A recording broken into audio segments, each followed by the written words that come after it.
The battle to retake Port Patterson is about to begin. Our scattered forces have come together for this battle.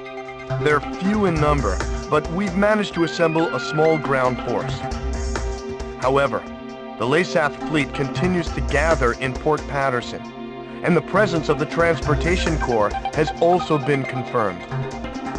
Having lost Puna Base, it appears Laysath now intends to shuttle in troops and supplies overseas. If any more ships dock at Port Patterson, enemy strength will become more than our ground troops can handle. In order to prevent this, we need you to launch a preliminary strike on Port Patterson. Destroy all enemy supply vessels, landing ships, and freighters. In particular, try to keep as many enemy landing ships from entering the port as possible. Battle supplies must not reach the enemy. The number of enemy landing ships inside the port will be displayed on the MPG in the upper right-hand corner of your HUD. If the MPG reaches the max level, our forces will no longer be able to retake Port Patterson.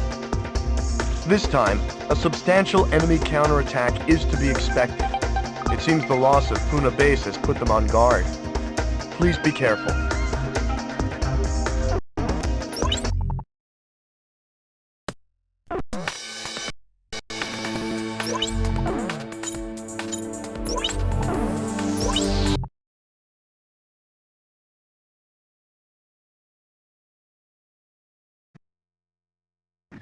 Griffith 1, you are cleared for takeoff.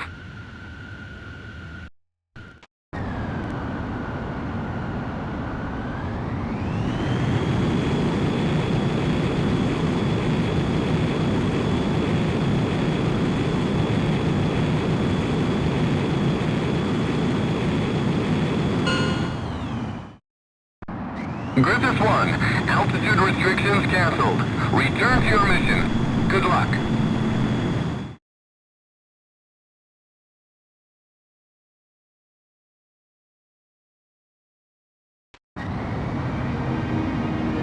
To Griffith 1. Check your MPG on the right side of the HUD. The MPG will display the number of landing ships from the port. Please pay careful attention to the MPG during this mission. So, you're Griffith 1, huh? I'm Major Bertman, Ground Force Commander. There are landing ships with the X-Wing fleet. We'll lose the battle if a battalion is allowed to make it ashore. Do not allow more than 3 landing ships to enter the port. We'll be risking our necks out here with you. Let's take back Port Patterson. Huh? Wait, I got something on radar. Put the city on high alert. I don't want to see so much as a kitten out on those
We've succeeded in destroying the enemy fleet gathered in Port Patterson.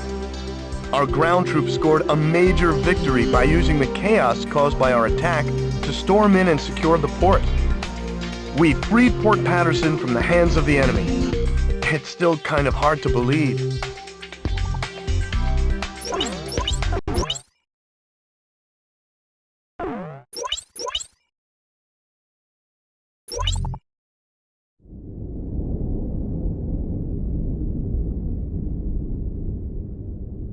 The emblem of the Southern Cross. It was on that very day that the aircraft bearing the mark of the Southern Hemisphere brought about the defeat of Laysath forces. But the story barely made the news, and the army showed no apparent reaction. Almost nightly, Laysath's commanding officer, Diego Gaspar Navarro, plays host to grand banquets within Gaius Tower. This evening, he is once again proudly trumpeting the glory of his airborne fortress. I've heard the speech so many times, it feels like I wrote it.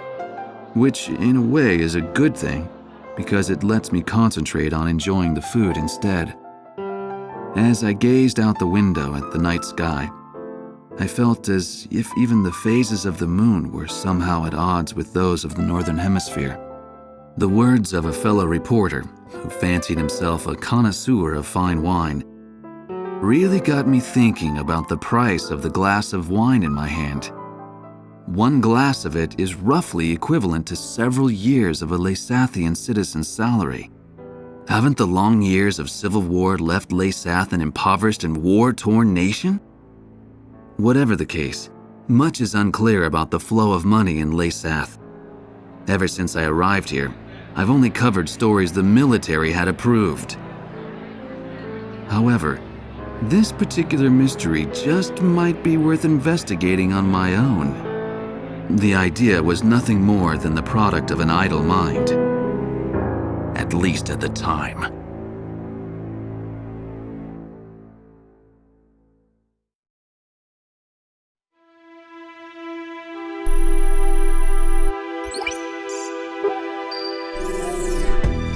Okay, let's get started with a report of the situation.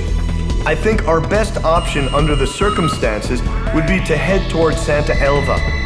Santa Elva is a strategic location that we have to pass through to get to the capital, Griswold. However, there are several other strategic points on the way to Santa Elva. Which points you choose and in what order you do so is up to you. It looks like your decisions will affect the course of this battle. I know it's an immense responsibility, but there's no one else to count on. We're relying on you to get us through this.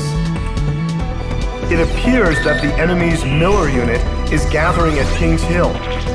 It looks like they're trying to take back Port Patterson. I wonder what they're up to. Next, we have reports that the Allied Davis unit is cut off at Stand Canyon. Gleipnir took off from Puna Base and is currently standing by at Terminus Island. With the long strike range of the Gleipnir, there's not much our forces can do. It appears that the enemy is moving towards Stand Canyon to eliminate our remaining forces. We'll need those remaining forces in our attack on Santa Elva, so I think we should probably send help. If left alone, they'll be helpless against the aerial fortress, just like what happened to us at Cape Aubrey. Also, Santa Elva is a key location for the enemy, and I think they'll concentrate their forces there. We'll have major problems if they send in their aerial fortress. I'll give you more details once you decide on a route. Please tell me which route you plan to take.